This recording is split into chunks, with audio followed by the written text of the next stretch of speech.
This is season number 1 of Crappie Talk Live, presented by One Standard. CTL is presented by One Standard. One Standard, fish better. Beat down outdoors. You can't beat a beat down. Power Brakes, next level boat control. Power Fishing, where power meets the water. And Cyclops Jigs.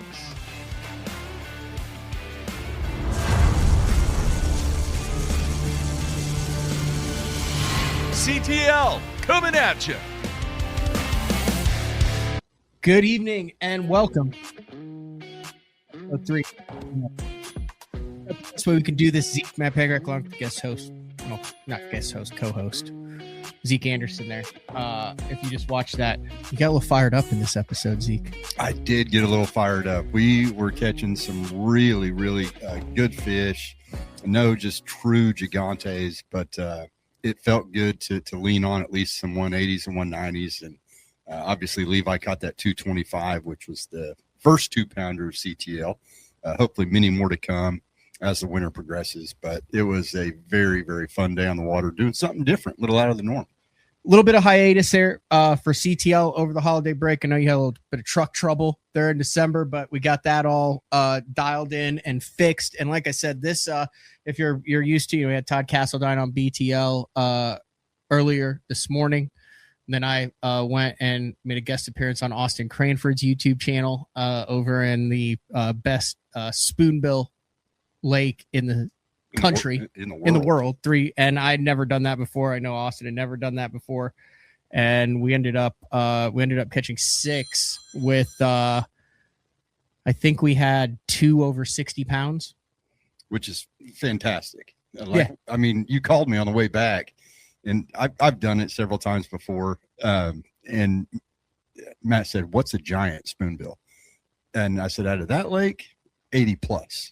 Because that lake holds the world record spoonbill. It's been caught. It's been broken 3 times over since forward-facing sonar's been out. But fun trip. It was awesome. I'd never done it, and then we came back and did CTL. So we're back on the weekly basis between videos and live shows. Still trying to figure out the best way to drop the edited version of the video where we go on the water and we try to teach you guys how to catch these big crappie over the winter, and then pair it with the show. Like the first one we did it was like a recorded deal. Then last episode 2, which was a really good episode, the video is separate from this. So I think the way we're going to do it from now on is we're going to debut the video before the live show, but then release the podcast or the show as an individual, and then also release the video as an individual if you want to watch that. It helps us and it helps people who just want to watch the edited version or not. But let's dive into this week. And this week is something that I think a lot of guys do, which is fish rivers for crappie. I'm not a river guy. I've never been a river guy. Whenever when it comes to bass, I see a river on the schedule, it kind of intimidates me. But your good buddy and guide, Bennett's Fishing Guide Service, Levi Bennett guides 200 days a year on a river. And we're not talking, just like the actual Mississippi River. Almost a lot of these lakes in Oklahoma have a dam on one end, and then it goes up some river a long way on the other end. That's kind of the scenario we were in last Friday when we went out. But would you say more guys are river crappie fishermen or lake crappie fishermen, or kind of what's the difference between those two? Definitely lake fishermen. Most guys are fishing main lakes and coves and some creeks, but going up the river, it's a totally different animal. And that's why I'm glad we did this. We can show you guys something very different from the norm, what we normally do. And a lot of these fish live up the river, year round, but probably more of them move up there during the winter time. And they're just following the shad. You saw in the video, there were just some carpet shad up there. And we did our best to stay away from it because it's easier to catch fish away from the shad. But you saw one catch that was, I normally wouldn't have fished for. That fish was dead in the middle of solid carpet shad. It could hardly track my bait to get it down to him. I'm still shocked that he bit, to be honest. Yeah, no, that was a good drop. So I would say like that.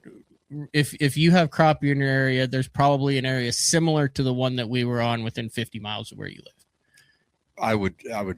I'd bet money on it. Yeah, and the interesting thing is when it comes to bass fishing, I always say like when it gets in the winter, you start at the dam and work your way up. And it's funny, you know, when we've been on some covert missions trying to find some new lakes, you always start up lake and work your way towards the dam, which typically up lake is where you would find your stream, your river, whatnot. Yeah, and if I've got an opportunity to fish a river or a creek, to me that's the most fun, because you're really putting every skill set to work. You're going to find open water fish. You're going to find fish on structure. The beautiful thing about this river is it had structure from 2 foot deep to 25 foot deep. And it made it really fun, but really challenging. The good thing we had going for us is we haven't had much rainfall lately. So there was no incoming water, no current on this particular day. It definitely gets tougher river fishing when there's current. You'll notice in the video, the laydowns that we were fishing, most of the fish were underneath the laydown, which makes them a lot tougher to get to. Usually when they're on top of it, they're up on top of it, ready to come off and bite. But when they're under it, they're lethargic.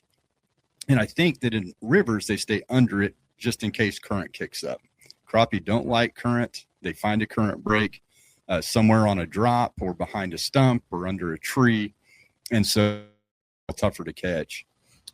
I'm playing that the clip there. That was the 225 that Levi copy. You can see it's kind of towards the top, but really tucked in. But if you go back to that live scope screen in the bottom there, you can see there's not a lot of crappie floating around it. They're all kind of buried, and even that one fish is tucked in. That's just typically a characteristic of river fish. Yeah, and this was an interesting fish because when he first dropped on it, he unknowingly dropped on its tail because it was kind of facing down. It was nose down a little bit, and usually they'll nose into that big piece of wood right there on that. Yeah. So we're looking at it right here. So this is what we're seeing circled here. This is the weight, and then this is the bait, the offering, the magic fish, as he called it. And we'll dive a little bit into that. But as you can see, like there's a lot of other single specks here, but not a lot of them are lined up. So in the first 2 episodes, we talked about the importance of having an indicator above your jig, not only to get it down, to keep the line straight, to get it down faster, but also to be able to identify it where it's kind of crowded. So continue on here. You can see. So right now he's made a great drop on it, we thought, and it turns out it was on the fish's tail. You can see how it's kind of nose down towards that brush pile, which is kind of interesting. So he just pulled it over the top of it, and pretty quickly, really as soon as that fish saw it, it reacted and bit, and it was the biggest fish at CTL so far. I like keeping the grid on my screen, especially when you're trying to teach, when you're trying to show things. So those are 2 foot grids right here. So that's between the 12 and the 14. So in this grid, you can tell that that's about, that fish takes up 3/4 of it. So 14, 15, it was a 15-inch crappie right there. But literally, he moved his rod, and that's one of the things you can do with these big power tackle rods is you can talk about kind of telescoping that rod back and forth instead of making another drop. Like, what is kind of the range when you make a drop? Would you say that you can push and pull that bait to reposition it? Probably 4 to 6 feet, I would say. Which is, you can't do it with a bass rod. No, You can reel, but you can't go back with the bass rod. One of the cool things with the crappie rod is you can work it not only vertically, but also horizontally, which is kind of a skill in itself. It is, and that takes time to learn. What I tell people that are getting started, same thing I told you years back when you were getting into this, is just pick it up and redrop. Pick it up and redrop. That's going to give you your best chance of hitting the target. You can make, micro adjustments a foot or two just to push and pull it over that fish if you're not sure which way it's facing. Yeah. But pick up and redrop and try to get it right on its nose. This day was tough, man. I mean, it was a really tough bite in the morning, but we figured that we were having to hit about a dime-sized spot to get him to see it and react to it. And I don't care how good you are at this. It's not easy to do, but it ended up working out. I think we caught 44 fish or so in about 5 hours. And so it was a great day. One of the other things that kind of stuck out to me early in this episode was Levi is a big rod tapper. I like to shake my bait. You are a stationary guy on it. Walk through kind of the bite triggering tricks that kind of run the gamut. Is it kind of like bass fishing where some guys like to hop a jig, other guys like to drag it, some guys like to shake it, other guys like to pop it? It sounds like a song, but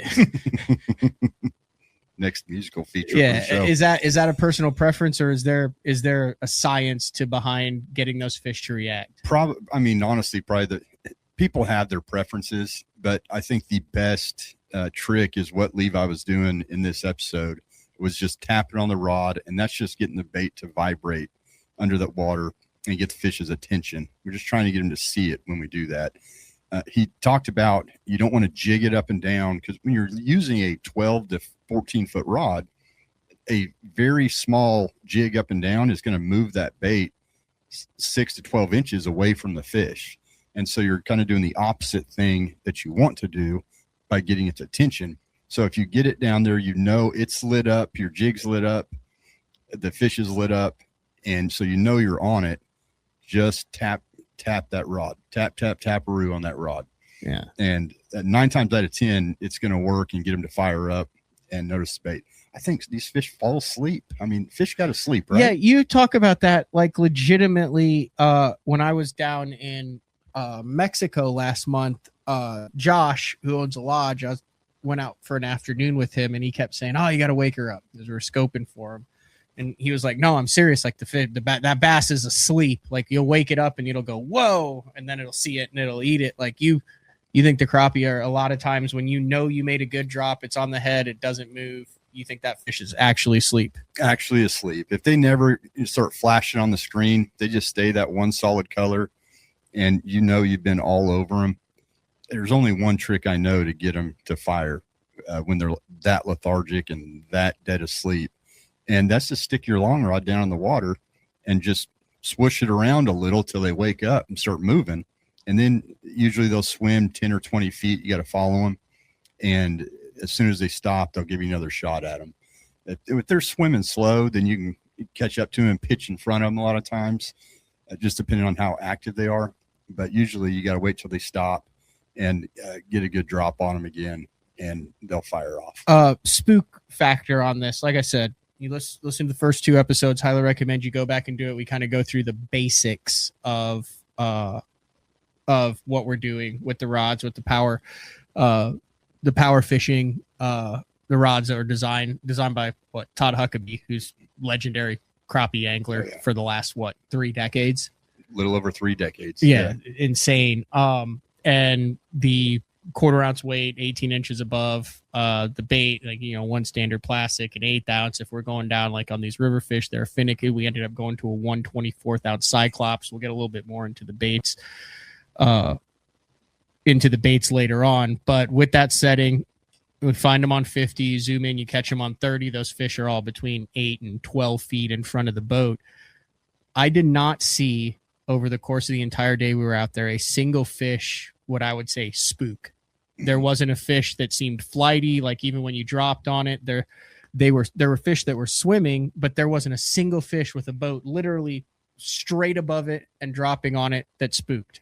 I think a lot of that is the water clarity that we don't have. Mm-hmm. There's 2 or 3 inches of water clarity in this river, and we didn't have wind, fortunately, once again. And so we didn't have boat slap. And honestly, Matt's Bass Cat is probably the best boat that I fished out of when it comes to boat slap. That's the number one thing that spooks crappie when you're trying to long rod them and vertical fish for them like this. So really, we had all the factors in our favor. No current, no wind, muddy water, no visibility. So these fish cooperated for the most part, I would say. They at least gave us a chance to catch them. So it was just another one of those days where we kind of got lucky, and these fish weren't spooky and they were set up right. So Very cool. All right, we're going to take a quick minute and a half break. When we come back, we're going to dive into the baits, the water temperature, kind of where on the river you're going to look. If you just dump your boat in, it can be a very intimidating place. I know that Levi knows that river like the back of his hand, but if I was just kind of driving down, kind of looking at it, like we blew past a lot of places that I would have stopped. I think that you mentioned that kind of same thing to me. We stopped on some places that didn't look good until you dropped the trolling motor, and then he kind of explained why it was good. So not just on this particular body of water, but I can think of 2 other lakes right now that have you could drop me on that river and I would think I was on that exact fishery. So it is CTL episode 3 live January 6th. We'll be back in a minute and a half. No other fishing brake system has helped produce more tournament champions, whether it be in the bass world, the walleye world, or the crappie world. Built tough as nails and engineered to last the lifetime of your boat. There's a reason why more pros and guides choose Power Brakes. If you want to take your boat control skills to the next level and increase your fish catches, join the movement. Visit mypowerbrakes.com. Official fishing brakes for Crappie Talk Live. One Standard products are designed and built to help you catch more fish. Man, now that is a good one right there. Look at that. We got a pair of them on there. This fish here absolutely choked it. Welcome to the fish fry, buddy. Unrivaled designs, the best components and precision manufacturing create products of the highest standard. One thing a crappie fisherman needs to do is keep mixing it up, and through the baits that you're going to have in this package, you're going to be able to do that at one time. Visit onestandardfishing.com to fish better. At Beatdown Outdoors, we know you depend on your gear to hold up in any condition. We built for that. We test for that. In fact, we pride ourselves in that. Because we know when the time comes to test your gear, you aren't going to take it easy, so we won't. We build premium, made-in-the-USA products that you can rely on in the moments when your equipment should be the last thing on your mind. All right, welcome back. CTL episode 3. We got a lot of cool stuff planned for the next month, Zeke. The biggest thing, weather has actually been too nice for us. Like typically we're talking beginning of January. Well, let's do a little segment on the weather because that's something that I know there's a lot of people that are in the Midwest that are already locked up with ice, but historically January, you're thinking in Oklahoma, Texas, Arkansas, mainly that you're thinking 40s, high 30s, 40-degree water. We're working with mid 50s still in January. And when it comes to hunting these big crappie, there's a couple factors that I want to ask you about. One is egg development, which adds to weight. 2 is there's actually 3. 2 is appetite and how much they're eating, and 3 is location and how much the water temperature dictates these winter crappie locations. So we'll start with egg development. Yep. Because we cleaned a few of these fish. I've got a fish fry coming up, so we kept a few of them for the freezer, and they're starting to develop their eggs, obviously. Very early stages. I think that the warmer temps is going to slow egg development down. Okay. Which might mean we're one of 2 things. It means we're going to have a poor spawn, or it's going to be a delayed spawn. And we'll find out, because I honestly haven't experienced a winter where we've had this warm of temps into January. Today it was 70 degrees. So it was 74. I was spoonbill fishing in January in shorts. That is wild. And Josh was out here on the river with us Friday, Canadian Josh, in shorts and a t-shirt. Yeah. I mean, it's wild. It's been crazy. But as you see in this episode, these fish are starting to really put on weight and really get thick shoulders, but their eggs are, I think, pretty far behind. So we'll keep an eye on that as the season progresses here, and figure out, typically these fish spawn in mid-March to end of April, kind of that window. And if it stays hot, my concern is that we're just going to have a really bad spawn. Yeah. So when it comes to the bait and the feeding, then here's my thought process as a bass angler. I want you to either confirm or refute the way this works in my head. The way this works in my head is the colder it is, the less the fish move because they want to conserve the most energy. And the biggest crappie have no problem floating because they're too big to be eaten by bass, so they don't have fear because they're prey fish with eyes in the top of their head, which is why you don't drop the jig below them. I believe you're the one who taught me that. But they're opportunistic. So they're going to be around shad, but they're not actively going to be hunting shad in the coldest water. And it's kind of like, oh, there's a shad. Oh, there's a shad. Oh, there's a shad. But they're not going to go out of their way. In the 50s, and from what I've seen this year, there are more crappie that I have seen. And we even saw it, and we've got a couple of the segments on here like that. They weren't spooking, but it looked like they were kind of actively hunting.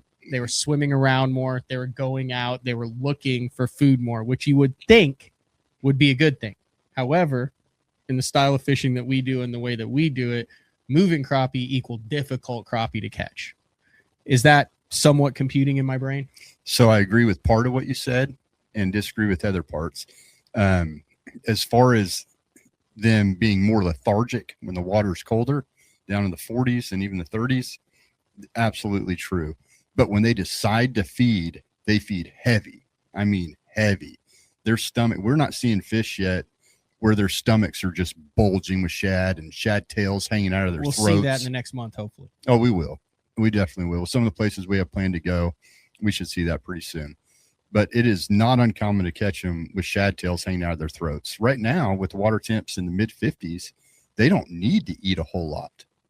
They still haven't figured out that it's January. So where they will eat, I think the fish we cleaned, the most shad we saw in one of them was 2 or 3. And there should be 7 or 8 this time of year. Does that make sense? It does. So along the lines of eating then, last 2 episodes we used I believe 1/8 ounce 1 standard hair jig, which with the tinsel and the tail in it's probably a 3-inch bait. We used a smaller Cyclops, and then we also used a minnow 1 on the 1 standard 1/8 ounce jig head, which is a 2 1/4 inch offering. Very small, diminutive. I'm a bass guy. I like to go big with my baits. However, it was pretty apparent early on this day that the best response on the fish was on it was either on this is what we'll get into the bait then.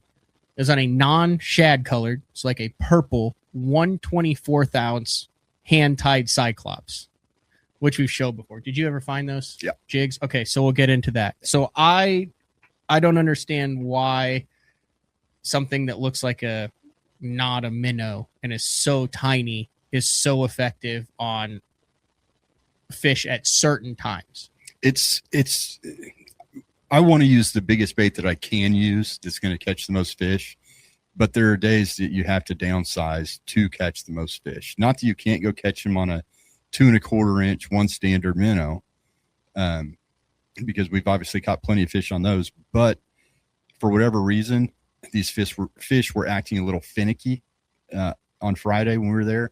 And so as soon as we downsized, we were able to start catching them. There it is right there.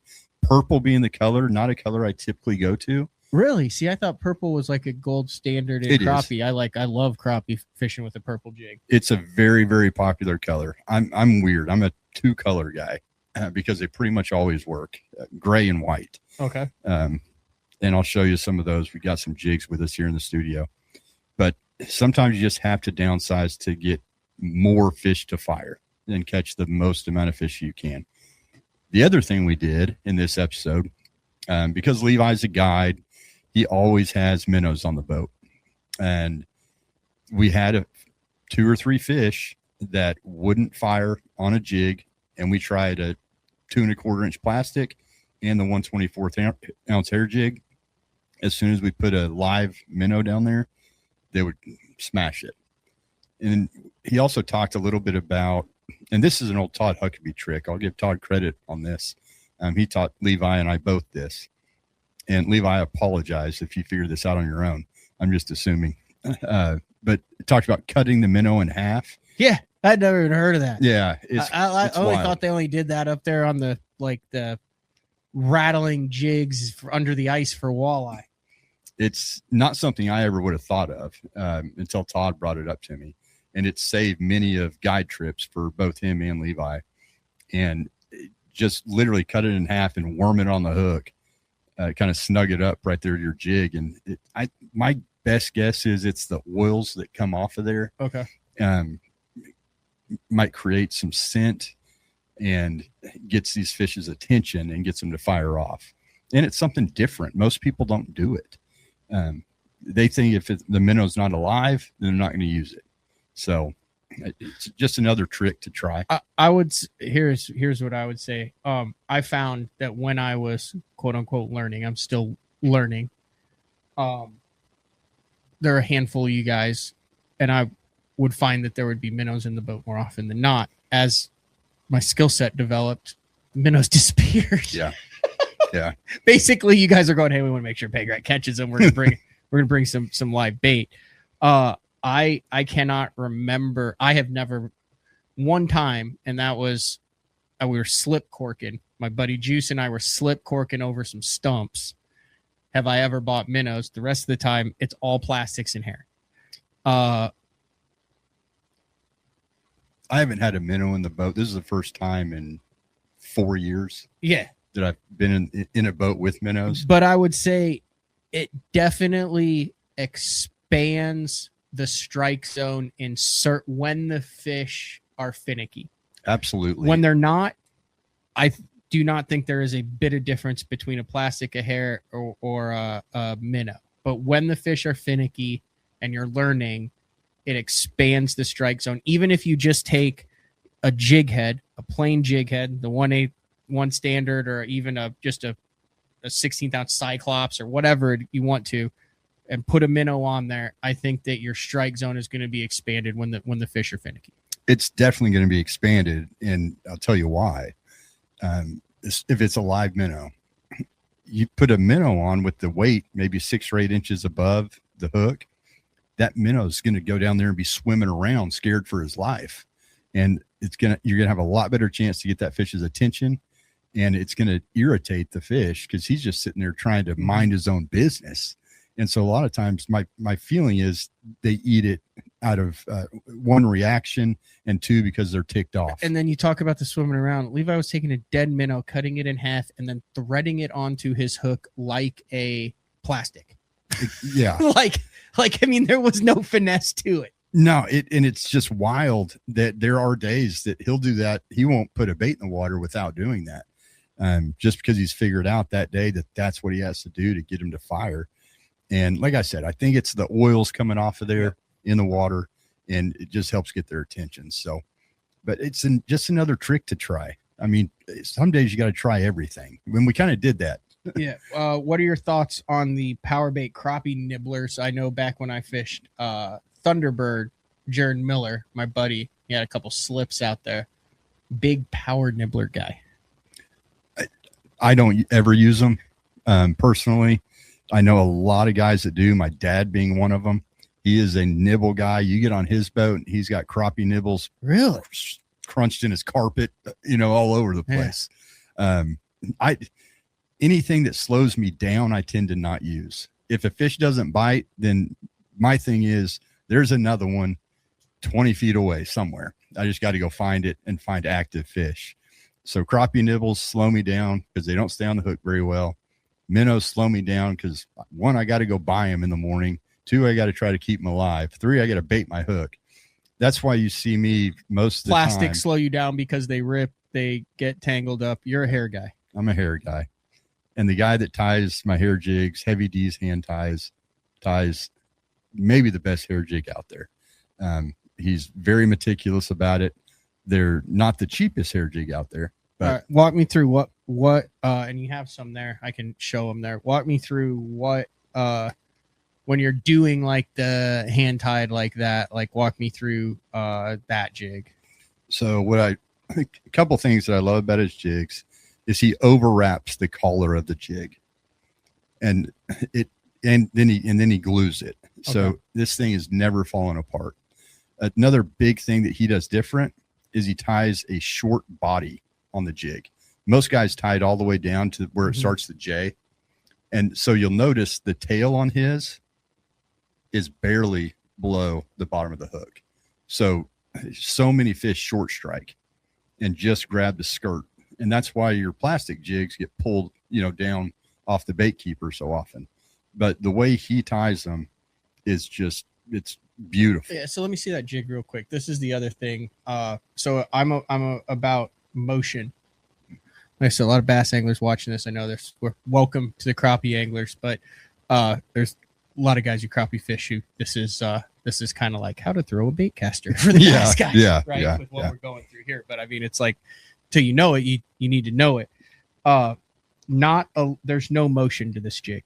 Like it is what it is. And in the warmer water, like the one standard with the big long tensile on it, and when you go like this with the jig, it's flowing like through the water, like you'll a bigger see the bait. tail moving. You'll see. This does not do that. Now you can take the one standard like I do in the winter, and I will cut it just below the hook. Now it's a marabou. It's a marabou hair, which is a totally different type of hair jig altogether than this. But this is like, put into bass terms, this is the equivalent of like a Ned rig in bass fishing.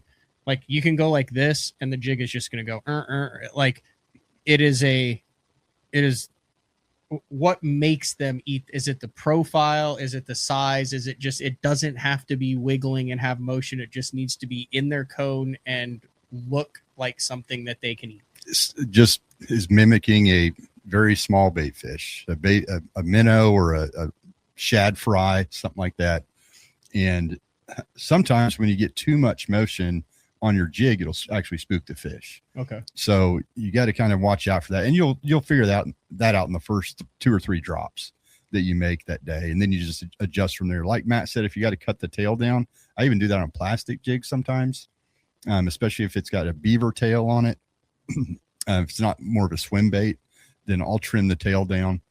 But that's one of the big reasons that I love these hand ties. They just, they're built to last. We have a friend, his name is Mark McGuire. I think I've talked about him before. You talk about a 50-year fisherman, a crappie fisherman. Man knows more than I'll ever know. He used one of these hair jigs, Cyclops jig hook, heavy D, tied it, and caught 674 fish. The jig never came untied. The hook finally broke. 674 crappie before he had to, which brings me to this box. This box, Cyclops jigs, heavy D, tied them up. Are those? This is one for sale on the site. So those are. It's out. live. Okay. Yeah. These are live on a Cyclops jigs website. And you got 8 jigs, a variant of sizes and colors. You get the jig box too for $50. Buy a couple of them. These things will last you a long time. They'll catch literally a ton of fish. So, okay, I'm gonna pull this. I totally forgot that they were actually live right now. Yep, they're live. Right, so I'm on Cyclops Jig, CYCLOPS JIGHEADS. Oh, that's Cyclops Jig Heads. Yeah. CYCLOPS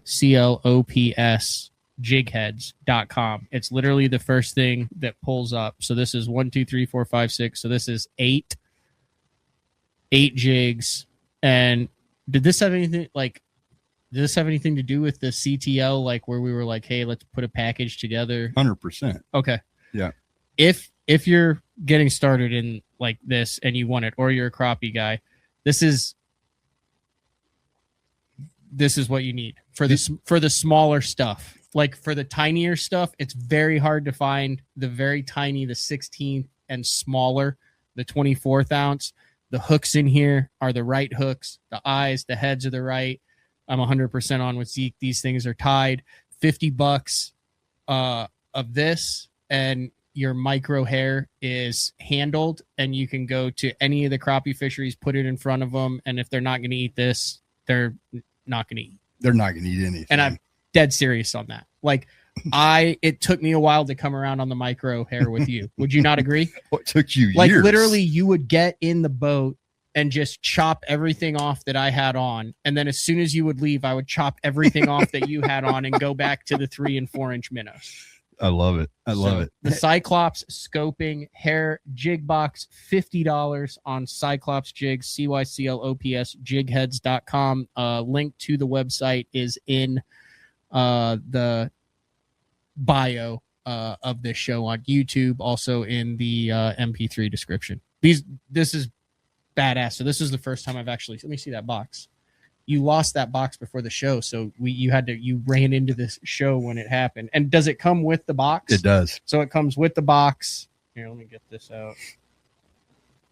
Little QVC action here. Comes with the box. Open it up. There it is. Boom. You just throw it in your boat. Throw it in your pocket when you jump in your buddy's boat with it. What is that? Is that a 16th? There's anywhere from 1/24th up to a quarter in there. Okay, 1/24th up to a quarter. We tried to do a variant, and these are colors that Matt and I, some of our favorites. That and kind of black and purple. That's one basically of what my we were favorites. using. I'm much more a darker jig guy for some reason. And I'm lighter. Yep, and then I'm also this pink head white body chartreuse. If I'm going somewhere I've never been before, that's the equivalent. Pink head white body chartreuse tail hair, or pink head white and chartreuse plastic of some form, that electric chicken kind of vibe to it. That's the equivalent of a 5-inch green pumpkin Cinco. Exactly. I actually know what that is. It was funny. Well, real quick, Eric Fine that owns Cyclops, he sent me something to give to you. What's that? That monster.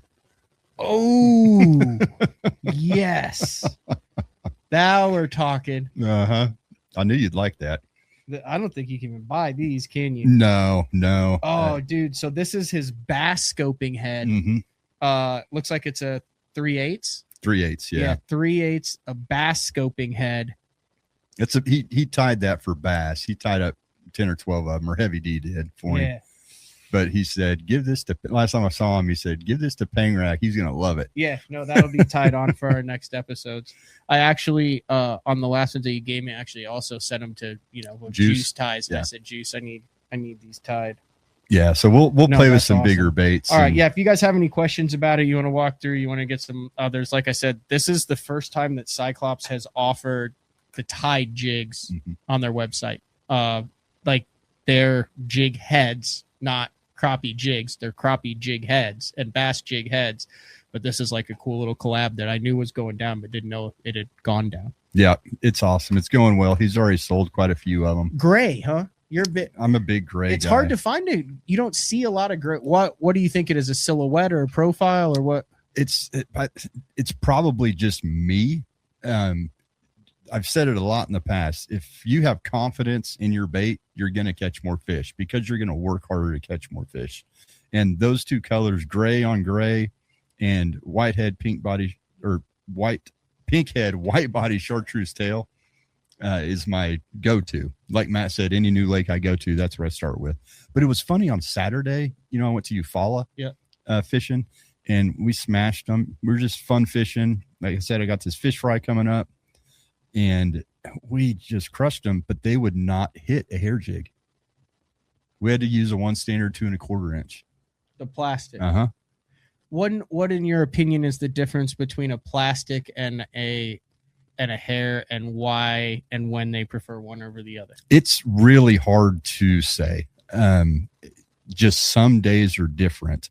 Typically, when that water temp gets down below 50 degrees, it doesn't matter what you put in front of them. You could run a 5-inch minnow over their head like you're bass fishing, and a lot of times they'll come smack it.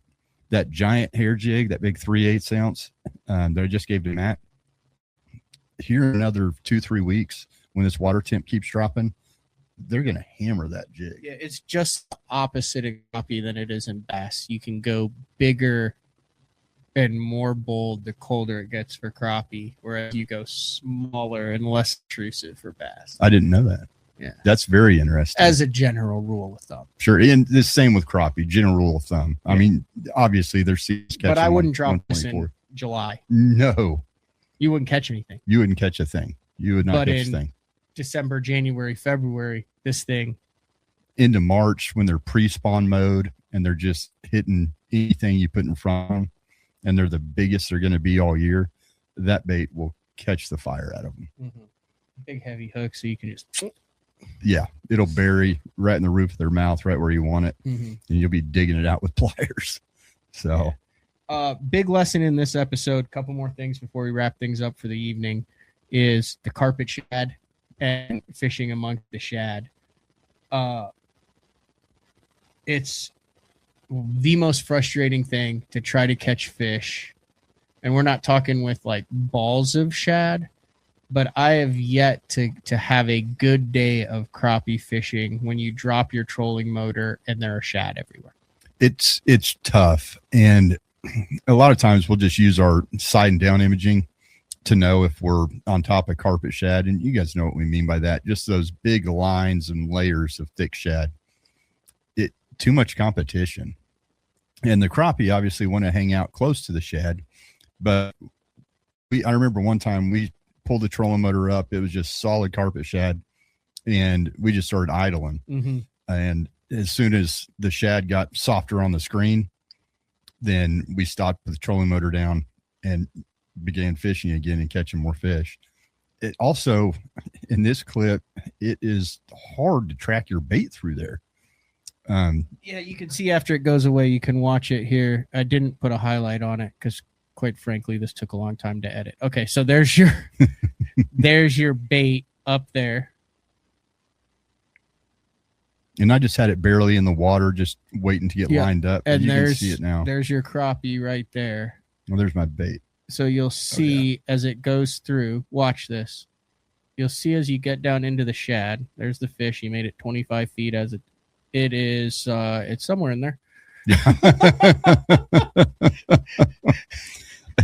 This is not normally a fish that I would fish for, because it was easier in other places, but for the video's sake, I figured I'd give it a shot, and got kind of lucky that it dropped down below the shad, because when we first saw it, it was right in there and amongst them. See, you pulled the bait out at this point. Now you've dropped it back down, and I mean, it just disappears in the carpet shed. Your bite window on the fish is so much smaller. It's harder to identify which direction it is, how big the fish is, what it's doing. It's keyed in on the real live stuff. This is going to be a badass. Boop! It just popped out right there. That is so gnarly.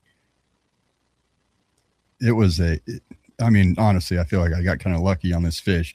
It obviously took me several drops to get it going down to where I thought the strike zone was, but as soon as I nailed it, then that fish reacted like he was supposed to, and the shad just parted like the Red Sea. Oh yeah, and you can see he's 17 foot deep or so, 18 foot deep. Yeah, and the deeper the crappie are in the water column, the longer they get on the screen. Okay, and so it gets tougher to size them up. I thought this was a much bigger fish than it was, but doesn't matter. I want to catch them all anyway. So last thing that I think we need to cover, are you pretty comfortable with how we covered the episode today? Oh, yeah. Is the time of the day, and this is something that we're going to harp on throughout this. I'm at this point fully convinced that like you need to get out there at like 11. Yep. If you're not out there at first light, you need to get out there at 11. And if you get out there at first light, you can do some damage, but then you're going to be chilling for a while. It's going to slow way down. Yeah. There's a reason we get out to these lakes when the times we do, because I'm not getting up at 5 o'clock in the morning anymore to go crappie fishing. 1 to 4:30 is it's magic the time. witching hour, which historically pre-forward facing sonar, we thought was the worst time of day to That's fish. because they get out of the stuff that you were fishing and suspend. 100%. 1 to 4:30, like that. I don't care where you are in the country, especially when it's cold out. Yeah. When it's wintertime, get to the lake at like 11:30 and know that you're going to have a 4-hour fishing day. Absolutely. It sounds insane for guys who are like, hey, I mean, like, no, if I'm on a trip, we're going to fish all day. Yeah. But if you're, 45 minutes from the lake, get up, eat breakfast, hang out, take the dog for a walk, chill out, get some work done, sleep in a little bit, get to the boat ramp at 11 and know that you haven't missed it. It's just, it seems like I have not had a day where it was cast and catch throughout the day. It was always a 9 to noon lull. Yeah. I mean, it really picked up for us about 1:30 and just got better until we quit at about 3:30 or 4. We ended up quitting, and it was literally getting better and better. The bite was, the strike zone was getting bigger. They were getting much more active. And I think it's this on overcast days, this is not as true. This is when the sun's out and they'll start moving up in the water column too, which makes them easier to catch when that sun gets high in the air. They're wanting to warm up a little bit. And you'll see this even more when these water temps are down in the low 40s. We'll catch more fish that are 6 inch under the surface. I think so far we've caught 1 or 2 that way. Yeah, these were deep. These were deep. These were fall fish. These were fall fish. They were feeding on bait. They were actively on bait. They were tight to the cover. They were 12 to 14 foot deep. Yeah. And like I said, they should have a lot more shad in their bellies than they do right now. And that's, to me, my opinion, it's strictly because of water temp. So as it gets colder, they'll be forced to eat more. Give their eggs the nutrients they need to grow and build up their own bodies for the spawn. Because you got to think, after they spawn, they go straight to the first break line or first piece of structure they get and sit there and recover, and they might not eat for a week. Yeah. And it's no different than, a woman having a baby. They're exhausted. They're just exhausted. So yeah. Regardless of where you're at, if you're in that kind of belt where you've got 40 to 50 degree water right now, find you a lake that's got less than 2 foot of visibility, but have crappie in it, a viable population of crappie. Start on the north end, start working your way out. And I want to close with the location of it because, this was a 30-mile stretch of river that we were on, and he was stopping on some pretty specific spots. Your thought process as far as just stopping on high percentage areas to start putting some of these fish in the boat, because for a lot of things that fit that criteria, it's not like you're not up there every day if you're learning how to do this. Yeah. And luckily we were with Levi. We're with the guy, and we'll close out the show with, if you guys want to get in contact with Levi and get on the boat. Like, I think you can learn a lot through CTL, and watching this, nothing replaces time on the water. Yeah, nothing, especially with a guy that does it every day and really knows what he's doing. But we talked about it a little bit on Friday on the boat. Typically, if I go to a new river that I've never fished before, I'm not fishing it how we fish this one.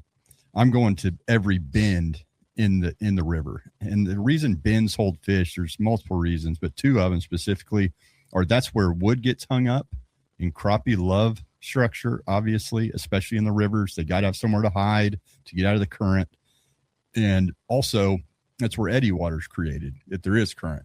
So you might find some eddies. Crappie don't like currents. So they're going to go find whatever current break they can, whether it's an eddy behind a big boulder, whatever the case may be. So I'll get on the map. I'll pick out 6 or 8 different bins to go look at. If I can, I'll scroll back on Google Earth when the river was real low and see how much wood is piled up in these specific bins that I want to go look at. And I've won tournaments doing that. And it's the fastest way to break down a new river, in my opinion, is just focus on those bins. Then you can build a pattern and start focusing on other stuff, which is obviously what Levi's done on this lake, this river, is he's got these fish dialed in, and he knew exactly where he was going. And we asked him about it. Mm-hmm. Why aren't we fishing the bins? And he said, because every local out here is fishing all the bins and wearing out the fish. So that's why we were fishing more straightaways, and also to get away from the carpet shed. Yeah. So. Frankie wants to know why Levi likes spinning rods. It's because he knows where his line is and is able to manage it without reeling it into underneath his spool. His clients also. it's a lot easier for his clients to use spinning rods, I think is what he was talking about Friday. Okay. Yeah, just as far as managing it, a little bit lighter, and it's just something that they're more used to. Less backlash. If you're a bass guy and you're proficient with a bait caster, I would highly recommend not even attempting to use a spinning reel. I agree. I think it's more difficult. It's 100. You end up with, you're like a monkey humping a football. Like 9 times out of 10, you reel that thing into the spool, and then you get the backlash, and it's so much easier on a bait caster to just pull out a couple feet of line with your button pushed, and you can keep your thumb on the spool. I'm not saying that like you can use a spinning reel. You're not going to not catch fish with a spinning reel. You're just going to say a few more bad words. Exactly. And I've only backlashed Matt's expensive bait casters twice so far. You have a bad habit of setting the hook because you're adjusting it up and down so much with the button pushed. Very true. But usually when I do that, I've got my thumb on the spool hard enough where it doesn't matter. Yeah. But a couple times, for whatever reason, I hadn't done it in years, and for whatever reason, twice so far, I have just destroyed a couple spools of line. If you're listening to this or anything, MP3 replay on it live, and you want to get your hands on some of these power fishing crappie rods, you can shoot Zeke a Facebook message. What is it under? Just your name? Yeah, Zeke Anderson, or Instagram. Hype Man Zeke. Yep. I tag him in a bunch of this stuff. Or if you're interested, you can send me a DM on Instagram, just at Matt Pangrac. And do we have a code set up for them? CTL 10, I believe it is. So you get 10% off the rods. $10 off. $10 off. Yeah. A rod at Power Fishing. We've already been through the rods in episode 1 and episode 2.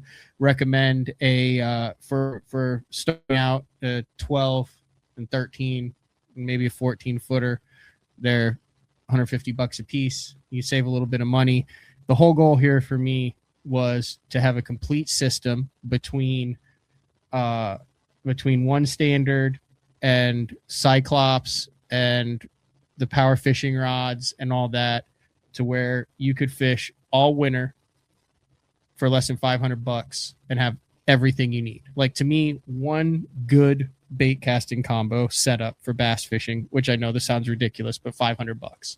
Like, that's high end, right? Yeah. 300, either you can swap it, $300 or $250 rod, $250 reel. You got guys on tour of one Bassmaster Classics with stuff that's less than that. Yeah. But if you have nothing, you can start it all. You don't have to buy any reels. You use your bass reels. You use your bass line with the 18-pound fluorocarbon or 16-pound fluorocarbon. You get your handful of the Cyclops jigs. You're only in $50. You get your handful of the minnow ones, that and those hair jigs. You're in $50 there. So you're talking about $100 in baits. Get 2 rods for $300. You save some money on that. You're less than $500 in. You're set up for the whole winter. Yep. And those, I mean, shoot me a message if you have questions about which ones you want, or Zeke on that, and we'll say, hey, this is the exact model. We've gone through it in the past shows. And you noticed on this episode, the reason we use these rods, I think I said it at some point, we boat flipping these fish, a flimsy rod, boat flipping a 225 or even a 180, is you lose control of it. And that's why I like these heavier duty rods with more backbone. A lot easier to keep control of the fish when it's flying through the air. And that's what it's all about. Like, if you watch this, so that fish is 16 to 16 feet deep on a bait caster, 18. It's going to hit it, and watch what you do. You smoke it. Here it comes. Look at the bend in that rod. That is a perfect bend. You cannot do that with a trolling rod, with a noodle rod, with a 10-foot rod, with a cane pole, and you put that much weight on anything that's not specifically designed for this, it's going to snap. And anything that doesn't snap is going to be either tip heavy or butt heavy and have zero sensitivity. And you're going to lose control. Another thing we should mention real quick are they call them balance pals. They're made by Power Fishing, and they're basically weighted sleeves for the butt of the rod. And as these rods get longer and longer, these balance pals really help the fatigue of holding that rod all day. Levi put on mine. Is that okay? Yeah. Okay. I didn't know if he was just like, hey, try this for the day. I just literally just boom, watch that. Watch this. One motion, you reel, one motion, you swing, and that is a 2-pound crappie. Look how fired up you are. That is a 2-pound crappie that in one motion is swung into the boat. And they kind of springboard into the boat once you get the hang of it. It's almost 4 pounds of crappie in that picture right there. So it was a great day. I was thrilled with it. I'm really excited. I've got 2 other lakes in mind that we'll be hitting here in the next couple weeks that I think we're going to be able to show you guys some true jumbo fish and maybe some different techniques and different size baits on how to catch them. What's the Power Fishing website? Is it powercrappie.com? No, it's actually ToddHuckabeeRods.com. Yeah. I feel like that's been through like 9 iterations, and they said, screw it, we'll just talk with that. ToddHuckabeeRods.com. Crappie rods. It's that 13-foot trident. Right? Okay. That's my favorite rod right there, that 13-foot trident. Yeah, right there. The Huckabee 13-foot trident and the 12-foot slap swinger. Yep. And we've talked about if you want to get freaking really into it, the 15-foot ghost, the 14-foot flip stick, stuff like that. But the 13-foot trident, the 12-foot slap swinger. Those are 2 I'd start with. Yeah. If you're 124, 149, and then use code capital BTL. CTL. CTL. I'm 10. so used to that. CTL 10. Capital CTL 10 to get $10 off. Like I said, if you had any other questions, and then I would 100% add. Oh, they're sold out. That sucks. Which one? The Balance Pals. Oh, are they? Yeah, currently sold out. That's shocking. I'm sure they got them on order. Got them coming. Yeah. I would definitely get the Balance Pals for it, especially with the bait caster. It just makes it flawless. And believe it or not, these are high-end crappie rods. For $124. For $124. Yeah. You can find, noodles, limp noodles, crappie rods for, $69, $79. This is one of the few things, like, it's such a unique technique.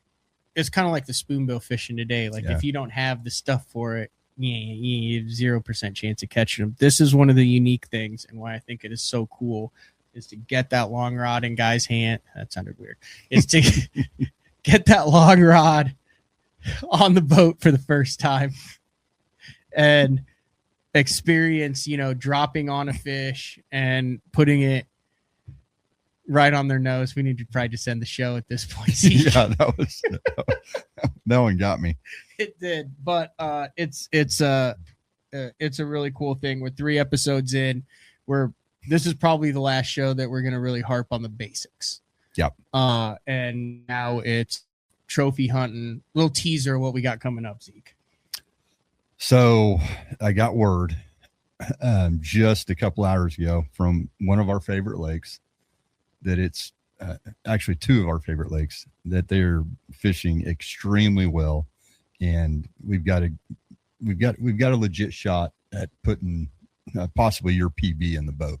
So we're hoping to make that happen. There was another guide out on the river where we were fishing that did catch a 301. His client did. Yeah, it was big fish. Yeah, so that was Frankie. Cool Live scope is the main thing. Then comes the rod. This is no holes barred. We're not saying you cannot do what we are doing without active target 2, without Humminbird, without live scope. I know that limits the audience for this, but I honestly don't know how to catch a crappie without it. So yes, well, we could go spider rig and catch them, but this time of year, but unapologetically relying entirely on live scope for this. It is a tactic. It is a necessary tool. It's almost like saying, well, you couldn't play hockey without ice skates. Pretty much. And we can catch them without live scope. Yeah, I know. But here's the thing. I know he was. Frankie's like, I love live scope. I'm not. Yeah. I'm just saying, we're not sitting here thinking, live scope is, when forward-facing sonar is critical in the process. For what we're doing, this time of fishing, hunting giants, especially what's coming up, live scope is crucial. Forward facing sonar in general is crucial to what we're doing. So, yeah. A couple other questions from here. Have you seen those jigs? Crappie Kev said you can use the eye hole jigs that will hold the crappie niblets. Mhm. I had juice bought some of those. They look pretty cool. they're cool jigs. And Literally, instead of the eye, it's like hollow inside, and you jam a nugget in there. Yeah, I've got a bunch of them. I think Crappie Magnet makes them, if I remember correctly. When it comes to which end of the minnow, when you're cutting the minnow in half, it's always the tail end? Or is it that you're using? It doesn't matter. Oh, it doesn't matter. Doesn't matter. I believe I might have told him in the comments that it was the tail. Oh, no, I really didn't throw away all his minnow heads in the last 30 minutes. really don't think it matters. Frankie asked, does it matter in clear water as opposed to dirty water for the color that you're going to start with on your jig? That's where I'm going to go to a monkey milk type plastic jig. But the main thing in clear water is I'm staying back off of the fish, about 20 feet, and I'm pitching to them or casting to them. They get boat shy in that clear water. So you've really got to stay back off of them. I've got a 7-foot Huckabee Power Crappie Dingo rod that I love casting with. A what? The 7-foot Dingo. Short rod. I didn't even know they made short rods, did you? In my neck of the woods in BTL land, we call that our minnow rod. Yeah. Our shaky head rod. it's my, I guess, swim bait rod, you could say. Because if I'm casting to them in clear water, there it is. I'm typically using some type of like 2.5 to 3 inch crappie swim bait, something that's got a tail on it. That's the old 7-foot Dingo. There it is. Yeah. And I'm hoping we can get an episode done where we're casting to them. Oh, I would love to do that. I know where to go. That's like a 10 killer deal, right? 10 killer be fine, but also Fort Gibson. Oh, okay. And it'd be a great show and really, really fun way to catch them on the short rods. Question here. Your thoughts on, I think I know what these are, the sonar sticks. Oh, the sonar sticks. It's funny. We were talking about that with Levi the other day. I really like them. I think it's a really good idea. Matt had an idea for a product that we won't release just yet that we're going to try to get made. Kind of a similar item. But I like the sonar sticks. It does prevent your bait from Explain getting what hung they up are. on I think it. there's probably 4 people that know what they are listening to this. It's an elongated weight, essentially. So it's a little narrower, but it's elongated. It's a mojo weight. Is that what they are? That's what it's called in the bass world. Okay. It's a mojo weight. So basically you can use a heavier weight because you've seen our baits pendulum down and sometimes they'll get hung up on your weight. This helps prevent that. And it gives you a better return on live scope because I think they're about 4 inches tall. Okay. And so it gives that second reference point, real bright return. So I'm a fan of them. Not sponsored by them, none of that. Just I use them and like them. I want to end the show by giving a huge shout out to Levi Bennett. That's who jumped in the boat. The dude knows his stuff. If you are in the southeast Oklahoma area, grab a buddy, jump in the boat with him, and you will drastically reduce your learning curve. He's one of the hardest working guides that I know. He stays out longer than most do because he really tries to put his clients on quality fish and tables full of them. The limit here in Oklahoma is 37. Not going to say he's always going to limit you out, but he's going to work harder than about anybody I know to do it. So. Yeah, it definitely takes pride in his craft, especially when it comes to filleting them afterwards. Would not let me within 10 feet of the fillet table. Which was crazy. I tried to tell him, you're great at it. But I understand. I've been there. I do that too with buddies, especially if you don't know it. No, I got it. You guys just hang back, drink a cold one, and I'll do it. There's nothing I hate more than to see a butchered fillet. I mean, you look at my freezer out there. I mean, you could put it in any grocery store in the country, and people would think that was professionally processed. That freezer is an infrastructure. I mean, it is so perfectly organized and packed with some of the best. Unlike my life. Yeah. Same, buddy. But some of the best meat that you'll ever eat in your life. So, but he's got it down to an absolute system. I will give a major shout out to his sidekick, Captain Taz, the French Bulldog. If you've got a kid, 2 things will happen. kid might learn some new words, and he will get to play with a badass dog all day if you get tired of fishing. Absolutely. He or she. Like that dog, I feel like takes care of it when you've got a 12-year-old in the boat that's like, okay, that's cool. Like, Or a woman. Or your wife or girlfriend or something like that. But Captain Taz goes in the boat with Levi every day. Every day. Super chill, very laid back dog. He's very used to being on the boat.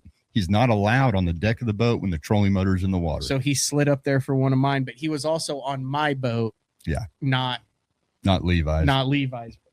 And Levi's got a big boat, a Legend that he fishes out of. It's very comfortable. So handles big water. I texted my wife about midway through the day because we had in and out service that whole day. And hold on, I got to get back. Have you ever noticed like there's certain people that you text that you do not realize how much you text them until you go back and try to find a previous text? Yeah, you're one of them. All right. So I texted her at 2:30 and I said, so Zeke's buddy brought a friend that he didn't tell me about. So we have 4 in the boat. And he is referred to as, quote, the captain and keeps sitting in my seat as soon as I stand up. Also, he ate half of my Snickers without asking. And then I lost service and I got, oh no, I'm so sorry. And then I took that picture. It's not going to zoom in on it. I got to zoom in. Yeah. Let me know if it zooms in. There we go. Took that picture. That picture and sent it to her. And that I said, meet the captain. She said, OMG, stop it. How cute. So. We had a good time. Yeah, good dude, knows it. Like I said, I got a list. You can get his Facebook page, Bennett's Fishing Guide Service. His cell phone number is in the link, the bio for this show. It's also in the video. He talks about it. Shoot him a message. He'll do everything he can. And also really good at answering questions, showing you how it's done, and not one of those guys who's going to catch your limit for you. He was saying to us, he teaches and puts the clients on the fish and lets you do the catching. He doesn't catch one fish. He wants to see his clients catch them. And so he's great at it, one of the best out there. You guys hit him up, cut the learning curve down by 6 months going out with him. So. Very cool. All right. Stay tuned. We're going to put this show out kind of as one unit. And then if you want to just watch or listen to it, be out in the podcast form and in the finished. But Zeke, as we continue on kind of the inaugural season of CTL, the listeners and viewers have taken us up on it as far as letting us know what they want to see, what they have questions about. I love to get DMs, pictures of crappie that you guys are catching as we get later into the year. We're going to have some opportunities from Power Breaks, from Cyclops, from One Standard to get your hands on some products, maybe through some contests, some questions, maybe some online tournaments. We got some bigger things coming. So real quick, guess whose boat we put Power Breaks on yesterday? Are you allowed to say? Yeah. Who? Edwin Evers. I'm telling you, man, it blows my mind that everyone doesn't have brakes on. They're catching on more and more in the bass world. Blows my mind, especially if you're one of those BPT guys to where you can use them for 3 hours that you can scope. Mm-hmm. Triples your efficiency on the water, and in all honesty, one of the cheaper electronics things that you can put on your boat. Less than $2,000. You're about $2,000. Yeah, like right at $2,000, and you're in, installed, done, ready to go. Yep, the install's not tough. Yeah, it's cheaper than a graph. Yes, yeah. These days, unfortunately, and it is one of the few things that you can point to and say, I caught that fish because of my boat control. Yeah, absolutely. They helped us tremendously on Friday, like they do every day we're out. Fantastic. All right, I think we're going to stop right here. A very successful episode 3 of CTL. Zeke, I'm having fun, man. I'm having a blast. The whole goal was to make myself get out there and do it more. There's times where I'm like, I don't want this to become a job, but 98% of it, like learned so much more about crappie. I've enjoyed it. Excited. We're just getting into the meat. We kick things off in November and December. We're back in 2026 as we go through the rest of January into February. The crappie are getting bigger. The water is getting colder. The venues are getting more exciting. It's just going to get better and better from here. Like we're to the point where every week when we're dropping an episode, it could be the episode. It could be the one. So hopefully that happens here real soon, but we'll see. But I'm having a blast. I appreciate being a part of it and look forward to our next day of filming. This has been another edition of CTL Crappie Talk Live. We'll talk to everyone later. See ya.